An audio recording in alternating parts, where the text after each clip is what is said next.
notre chiffre du jour va prendre de la place sur votre écran puisqu'il s'agit de 219 993. C'est le nombre d'infractions constatées pour excès de vitesse et surtout sanctionnées en 2018 en région bruxelloise. Un chiffre en constante augmentation. Pourquoi ?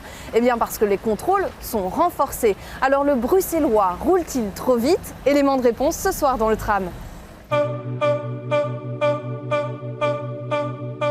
Je trouve que maintenant, les gens font plus attention, aussi bien aux 50, aux 30, c'est encore un peu difficile. J'ai déjà été confronté à un accident de la route et je pense que 30 km/h est une vitesse plus adaptée. On augmente ainsi la qualité de vie pour tous les habitants. Rouler à 30 km/h, ça va être effectivement très dur parce que personne ne le fait. Même quand ce sont des zones, on ne le fait pas. Moi, je pense qu'on devrait pouvoir avoir des 30, des 40, des 50, des 60 en fonction des types d'axes.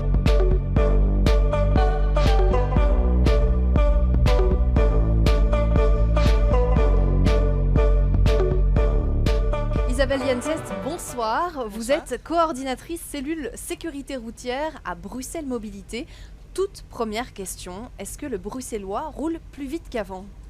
Ben non, voilà, je vous rassure tout de suite, le bruxellois ne roule pas plus vite qu'avant. Il y a même quelques études, notamment en 2017, une étude de Vias qui a permis de dire que justement, par exemple, aux abords des écoles, sans aménagement, on avait une diminution progressive de la vitesse pratiquée. Donc non, voilà, je peux vous rassurer. C'est une question qui a le mérite d'être franche. Oui, c'est direct. Qu'est-ce que signifie le fait de rouler vite ? Si on ne roule pas plus vite qu'avant, pourquoi est-ce qu'on parle de rouler vite aujourd'hui ? Voilà, alors rouler vite, c'est déjà deux choses. C'est d'abord évidemment ne pas respecter les limitations de vitesse, qui sont renseignées sur la voirie pour diverses raisons. Donc rouler vite égale une infraction. Voilà, donc c'est ne pas respecter les limitations de vitesse et à la fois aussi ne pas adapter sa vitesse aux circonstances. C'est aussi une infraction. Donc on doit toujours être maître de son véhicule et pouvoir l'arrêter dans toutes les circonstances. Pouvoir anticiper une situation qui arrive. Donc c'est ces deux choses-là. Et pourquoi du coup est-ce qu'on parle autant de la vitesse ces derniers temps ? Est-ce que c'est en fonction du nombre d'accidents ? Il faut dire qu'il y en a eu beaucoup, ou en tout cas on en a beaucoup parlé dans les médias. Il y a eu des mobilisations citoyennes. Pourquoi est-ce qu'on en parle autant ? Donc oui, il y a eu en 2017 quelques accidents mémorables qui ont généré une certaine mobilisation citoyenne. Et donc je pense que c'est devenu clair que pour le citoyen, la vitesse et surtout aussi les décès dans la circulation sont devenus socialement inacceptables. Donc ça a fait vraiment monter l'importance de l'enjeu. C'était vraiment fondamental. On a vu ce changement s'opérer. Alors, il y a aussi eu l'importation de concepts qui se fait au niveau européen ou même mondiaux, qui est par exemple la route qui pardonne. Alors, c'est vrai que... Qu'est-ce que c'est que ce concept ? Eh bien, c'est simplement se dire qu'il n'est pas acceptable qu'une erreur d'un usager se solde par son décès ou par des blessures graves qui ont des conséquences énormes à long terme. Donc, c'est vraiment essayer de faire que l'usager puisse faire des erreurs et que ces erreurs n'aient pas des conséquences trop importantes. Ce qui, avec une vitesse excessive, rend cette vie tout de suite non pardonnée, évidemment, si on se fait percuter ou bien si on a un accident entre deux véhicules à des vitesses excessives, on a vite des conséquences très graves dans les accidents. En région bruxelloise, l'excès de vitesse est l'infraction qui est la plus constatée. Comment ça s'explique ? Bien, c'est parce qu'on contrôle beaucoup plus qu'avant. C'est ça aussi. Depuis 10 ans, on a eu un développement de la flotte de radars fixes. On a eu le développement de radars qu'on déplace, donc c'est semi-mobile, ce sont des grosses boîtes, le fameux lidar qu'on peut mettre à différents endroits, chaque semaine ça bouge. Et on a aussi des radars tronçons qui sont apparus. Donc on a 3 radars tronçons en région de Bruxelles-Capitale. Et donc la quantité de contrôle a augmenté. On a aussi eu la création du centre régional de traitement des infractions qui a permis d'automatiser une grande partie du traitement de ces infractions. Donc on contrôle plus et c'est plus efficace. Donc oui, forcément, le nombre de PV pour vitesse augmente. Mais ce n'est pas le but. Le but est vraiment, et ça on le voit par exemple avec les radars tronçons, on a pu constater à certains endroits une diminution de 50% entre des périodes équivalentes dans l'année. Donc le but vraiment, c'est qu'il y ait le moins possible d'infractions et de contrôle par PV. On ne veut pas prendre de l'argent. C'est vraiment avoir un effet sur une diminution du nombre de CPV, et donc savoir qu'on respecte la vitesse. En parlant de vitesse, justement, j'aimerais vous poser la question de cette zone 30 généralisée à Bruxelles. Aujourd'hui, 60% de la région est en zone 30. Est-ce qu'on a vu les résultats et si oui, lesquels? Ok, donc on peut déjà regarder au niveau international. Toutes les villes qui ont eu un impact important sur leur nombre de victimes sont passées par une maîtrise et une réduction des vitesses, et notamment par l'abaissement à 30 km/h. Alors on voit que dans les communes bruxelloises, on a pour le moment une diminution progressive du nombre d'accidents, même s'ils ne sont pas assez rapides, hein, donc on stagne un peu. Mais donc on n'a pas non plus eu cet impact en ayant cette mesure phare de modifier partout la vitesse en même temps. Ce qu'on va avoir avec cette ville 30, puisque la vitesse de base sera 30 et l'exception sera le 50. C'est vraiment inversé. Donc on espère un impact important en termes de gains de victimes tuées et blessées graves, puisque c'est vraiment la vitesse. Merci beaucoup Madame Jensens pour toutes ces informations. Et effectivement, cette zone 30, eh bien, c'est ce que souhaitent également des collectifs citoyens qui se sont rassemblés dans les différentes communes. Et justement, dans le complément, on reçoit tout de suite un membre du collectif 1190 Forêt. Geneviève Quinet, bonsoir, merci d'être présente dans le Stram. Donc je viens de vous présenter, vous êtes membre fondatrice du collectif 1190 Forêt. Oui. Tout à fait. Il y a une petite hésitation.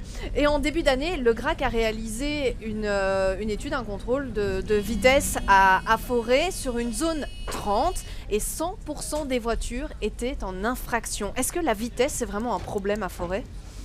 Non, pas particulièrement à Forêt.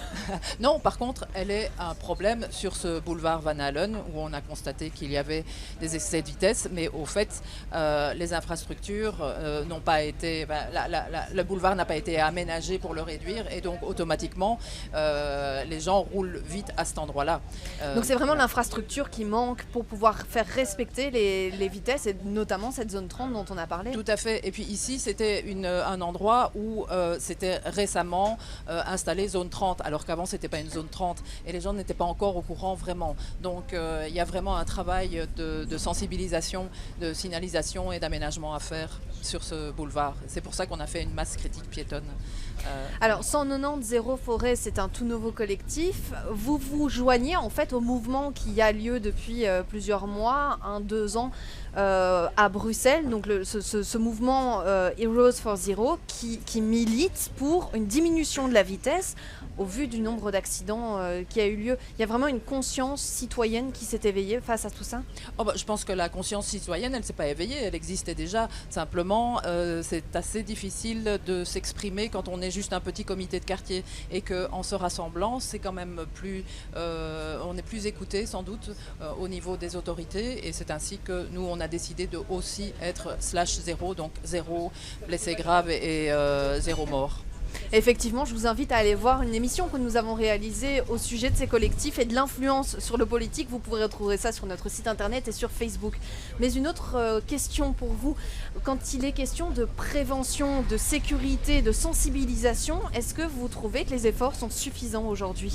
On pourrait faire encore beaucoup plus de campagnes, je pense, et sensibiliser absolument tout le monde, parce que tout le monde a intérêt à ce qu'on roule moins vite ou qu'on fasse du 30. Alors ça concerne les automobilistes parce que en cas d'accident, ils seront moins heurtés. Ça concerne le cycliste, ça concerne les trottinettes, etc. Donc tout le monde a à y gagner pour un plaisir et un confort dans la ville. C'est important, oui. Est-ce que de manière générale, vous pensez que le Bruxellois roule trop vite ? Non. Enfin, il y a des cas où il roule vite. Alors, quand vous me dites le bruxellois, c'est quoi ? L'automobiliste, le cycliste, le trottinettiste ? J'entends par là l'automobiliste, effectivement. Il y a des cas, mais pas tous. Pas tous. Il y en a qui aimeraient conduire en ayant un peu moins la peur au ventre d'écraser un piéton. J'en connais. Ouais, c'est assez dur comme propos. Est-ce que vous y croyez, vous, à cette zone 30 généralisée qu'on annonce pour 2021 ? Bien sûr, la ville 30, oui, c'est faisable. Mais on l'a bien vu. sûr, il va falloir augmenter les contrôles, les sanctions, Les aménagements sensibiliser, peut-être les aussi. aménagements. Donc il y a du travail à faire, c'est sûr. Mais bien sûr que j'y crois, ça peut se faire. Ça s'est fait dans d'autres villes, ça peut se faire à Bruxelles aussi. Hein. C'est juste une question de moyens peut-être. Et de motivation, mais en tout cas, visiblement, vous serez là pour rappeler aux politiques leur mission de sécurité routière. Merci beaucoup d'avoir participé à cette émission. Et comme on en a parlé, cette zone 30 généralisée devrait donc arriver le 1er janvier 2021. Je dis devrait, parce qu'aujourd'hui, les bourgmestres des 19 communes, s'ils sont mobilisés pour cette zone 30, ils ont des doutes quant à sa réalisation, notamment en termes de budget et, on l'a dit, d'infrastructures et d'aménagement. Cette émission est terminée. Merci infiniment de nous avoir suivis. Et comme d'habitude, je vous souhaite déjà une bonne soirée et vous donne rendez-vous la semaine prochaine, même heure, même tram.